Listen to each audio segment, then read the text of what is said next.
पापी स्त्री, तेरे गंदे कर्मों की वजह से मैं तेरे घर से जा रही हूँ।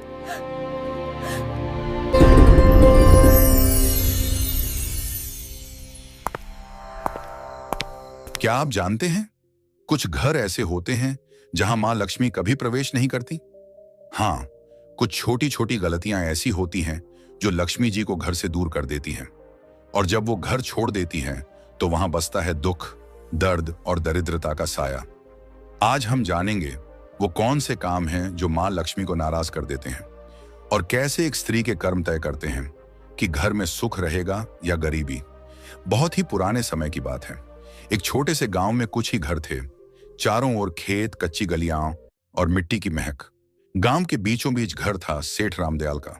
रामदयाल कोई बहुत बड़ा जमींदार नहीं था, लेकिन मेहनती और ईमानदार आदमी था। गांव में सब उसे इज्जत से सेठ जी कहते थे। उसका अनाज का छोटा सा व्यापार था जो धीरे धीरे चल निकला था। सुबह सूरज निकलते ही वो काम पर निकल पड़ता, और शाम को थक कर घर लौटता तो उसकी पत्नी सुशीलाबाई उसे दरवाजे पर मुस्कान के साथ स्वागत करती। सुशीलाबाई बहुत ही शांत और संयमी स्त्री थी। चेहरे पर हमेशा सादगी झलकती थी। माथे पर छोटी सी बिंदी, साड़ी का पल्ला सिर पर। वो मानती थी कि घर की असली शोभा उसके सोने चांदी से नहीं, बल्कि सफाई और सच्चे मन से होती है।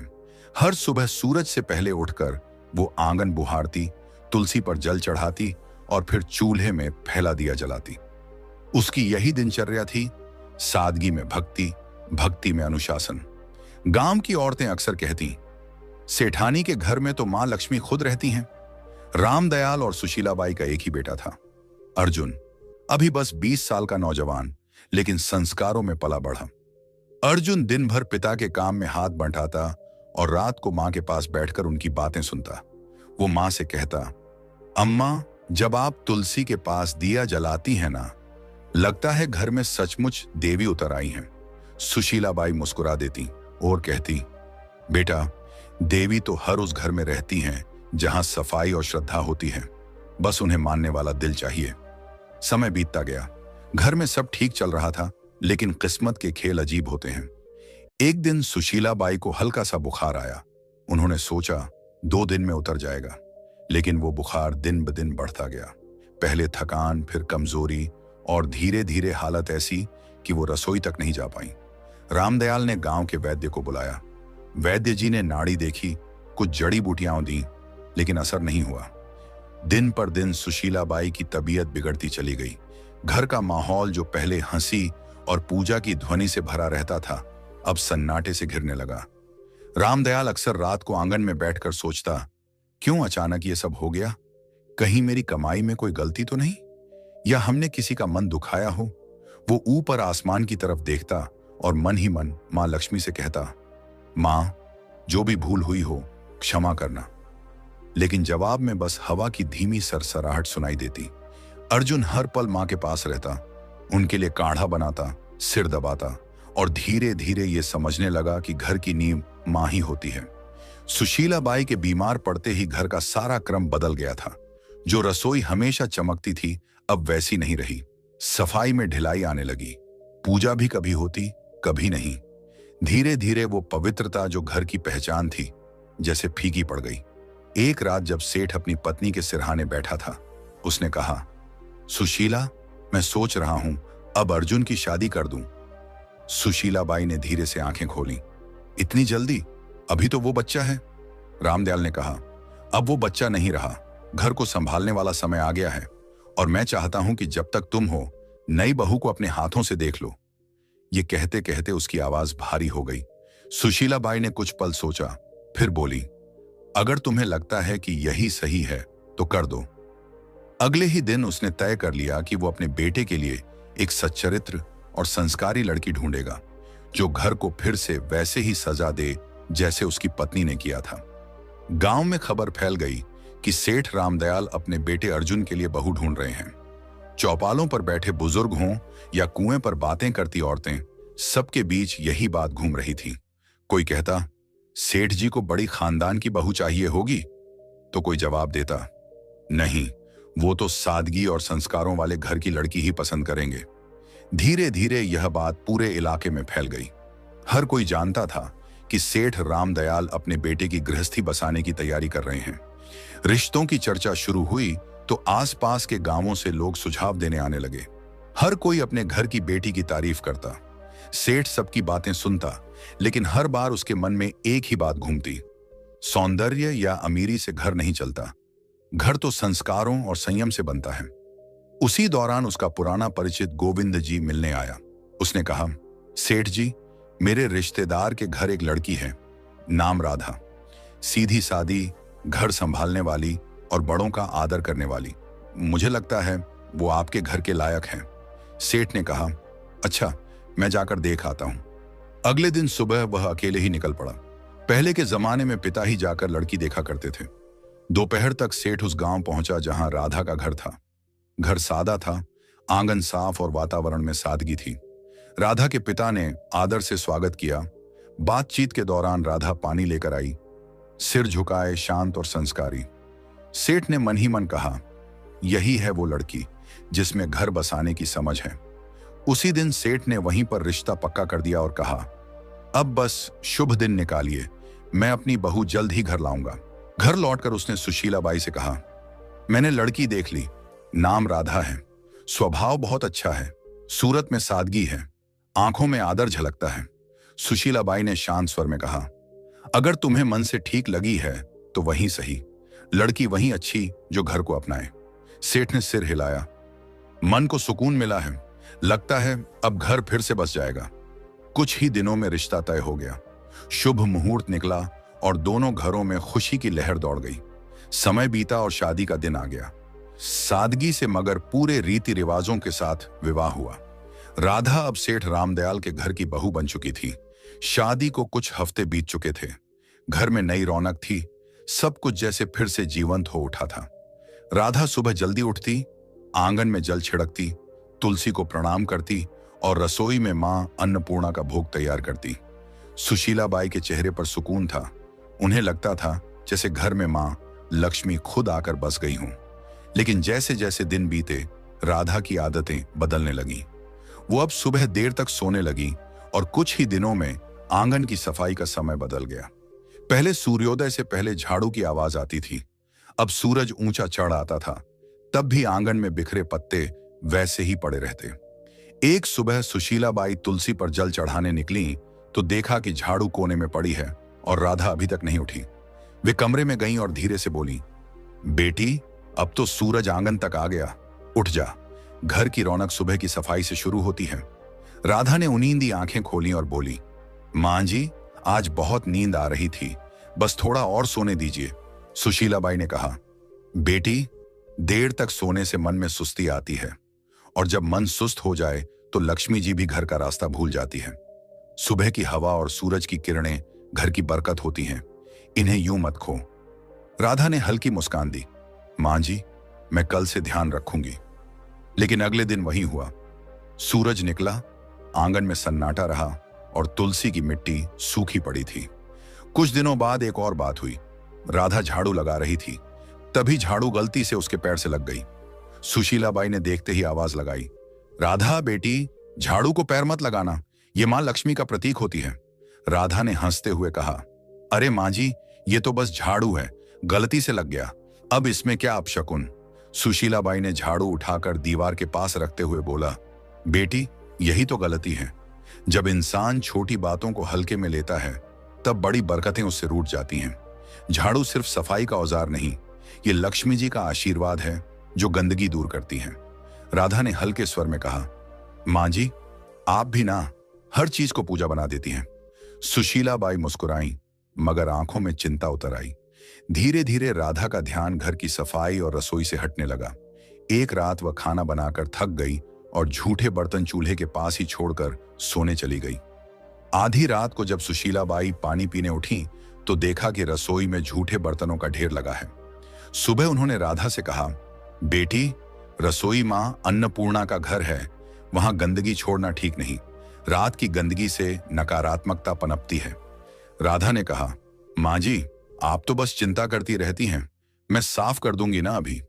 सुशीला बाई ने गहरी सांस लेकर कहा, बेटी, जो काम शाम का हो उसे सुबह तक टालना बरकत को टालना है। साफ रसोई से ही सुख का आरंभ होता है। राधा ने कुछ नहीं कहा, पर उसके चेहरे पर थकान और अनिच्छा साफ झलक रही थी। शाम का समय था, सूरज ढल चुका था और घर में दिया जलाने का वक्त था। तभी राधा ने झाड़ू उठाई और आंगन बुहारने लगी।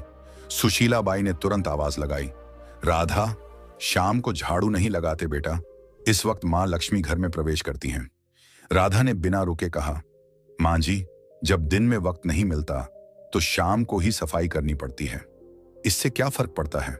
सुशीला बाई दरवाजे पर खड़ी होकर बोली, फर्क पड़ता है बेटी, शाम को झाड़ू लगाने से लक्ष्मी जी का आशीर्वाद बाहर निकल जाता है। बरकत सिर्फ कमाई से नहीं आती, आदतों से आती है। राधा ने झाड़ू एक ओर रख दी और बोली, मां जी, मैं आपकी इज्जत करती हूं, पर अब जमाना बदल गया है, लोग ये सब बातें नहीं मानते। सुशीला बाई ने शांत स्वर में कहा, बेटी, जमाना बदल सकता है, लेकिन घर की नींव नहीं। जो परंपरा से जुड़ा रहे वही स्थिर रहता है। कुछ दिन बाद एक और घटना हुई। राधा ने खाना खत्म होने के बाद झूठे बर्तन चूल्हे के ऊपर रख दिए। जब सुशीला बाई ने देखा तो बोली, बेटी, चूल्हा मां अन्नपूर्णा का आसन है, वहां झूठे बर्तन नहीं रखे जाते। राधा ने बिना ऊपर देखे कहा, मां जी, मैं बस जगह की कमी से रख दिए थे, बाद में धो दूंगी। सुशीला बाई ने कहा, रसोई में पवित्रता सबसे जरूरी है। अगर चूल्हे पर गंदगी होगी तो लक्ष्मी जी की कृपा भी घट जाएगी। राधा ने मुस्कुराते हुए कहा, मां जी, हर चीज में देवी ढूंढना बंद कीजिए। खाना तो मैंने बना ही दिया ना, अब थोड़ी देर में सब साफ हो जाएगा। सुशीला बाई ने कोई जवाब नहीं दिया। उनके चेहरे पर निराशा थी, मगर मन में अब भी उम्मीद थी कि शायद एक दिन राधा इन बातों का अर्थ समझ लेगी। धीरे धीरे घर का माहौल बदलने लगा। पहले जहां सुबह पूजा की घंटी बजती थी, अब सन्नाटा रहता था। तुलसी के पास मिट्टी सूख गई थी, दीपक बुझा रहता था। सुशीला बाई अब भी हर सुबह तुलसी के सामने खड़ी होकर कहती, हे मां, इस घर पर अपनी कृपा बनाए रखना, मेरी बहू को सही समझ देना। लेकिन जैसे घर की रोशनी धीरे धीरे कम होती जा रही थी, सेठ रामदयाल अब चिंतित रहने लगा था।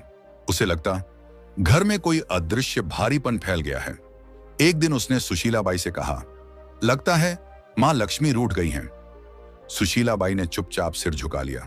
उन्हें पता था यह सब राधा की लापरवाह आदतों का नतीजा है, पर वो अभी भी उसे डांटना नहीं चाहती थी। उनका विश्वास था कि प्यार से समझाने पर राधा बदल जाएगी। समय बीतता गया और घर की रौनक धीरे धीरे जैसे मिट्टी में मिलने लगी।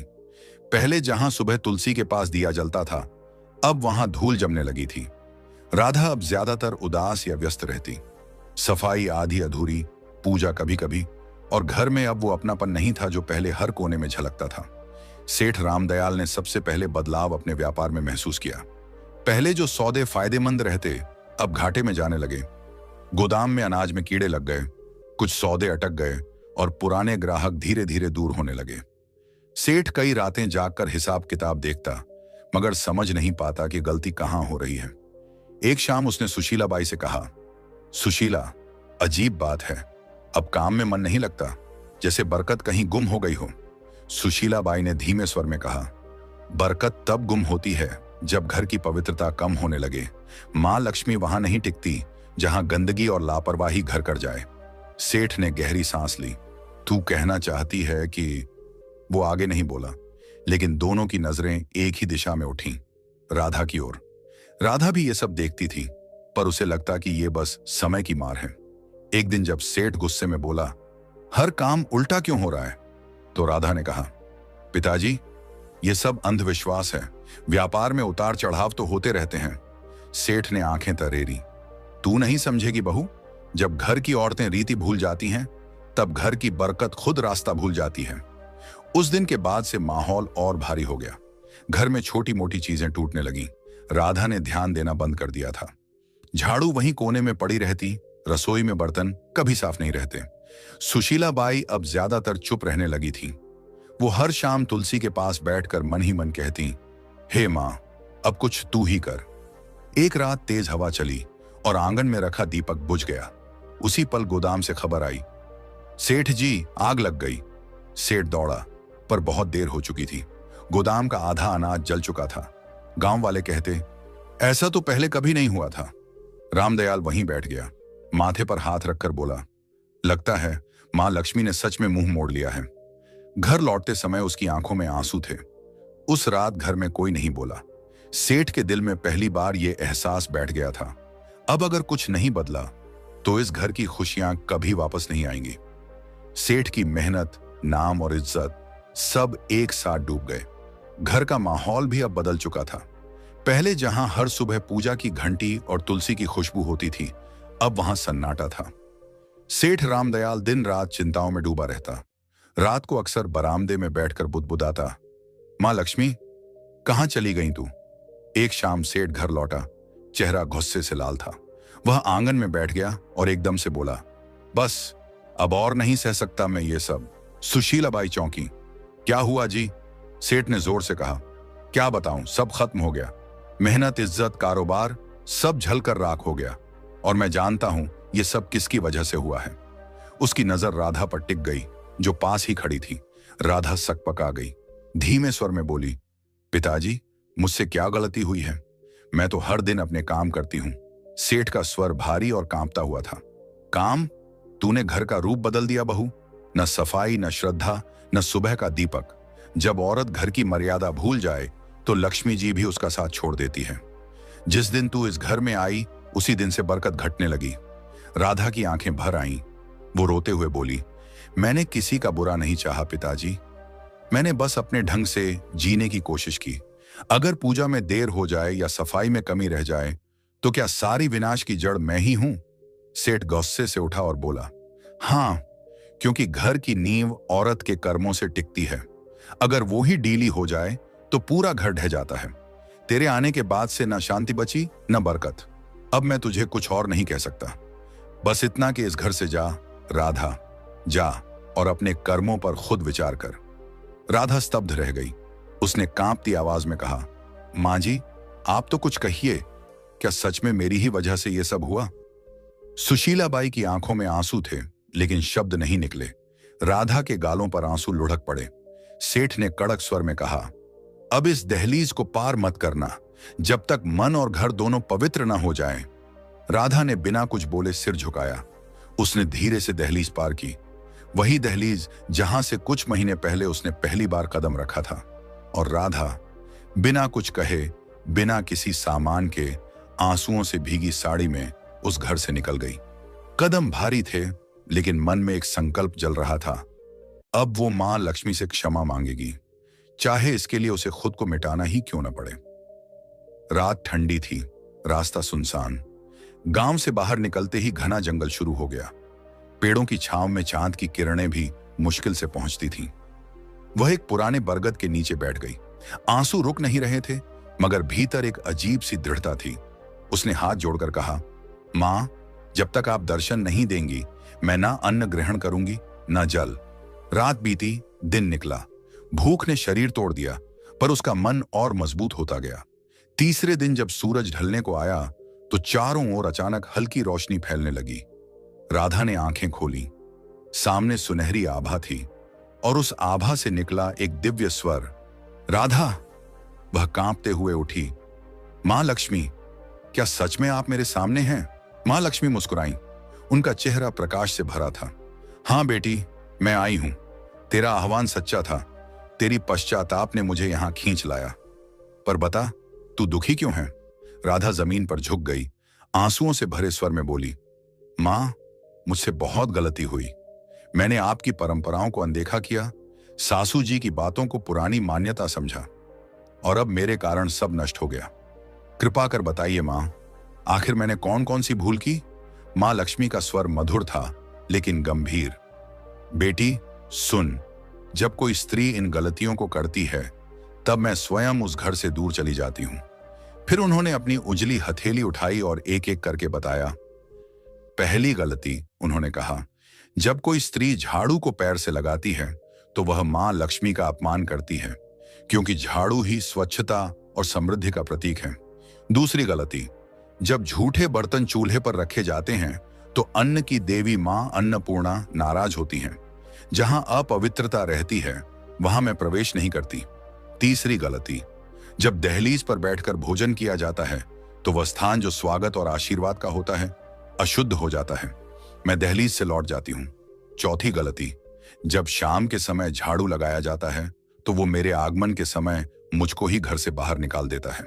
5वीं गलती, जब स्त्रियां देर तक सोती हैं और सूरज के निकलने के बाद भी घर बंद रहता है तो आलस्य के कारण घर की ऊर्जा नष्ट होती है।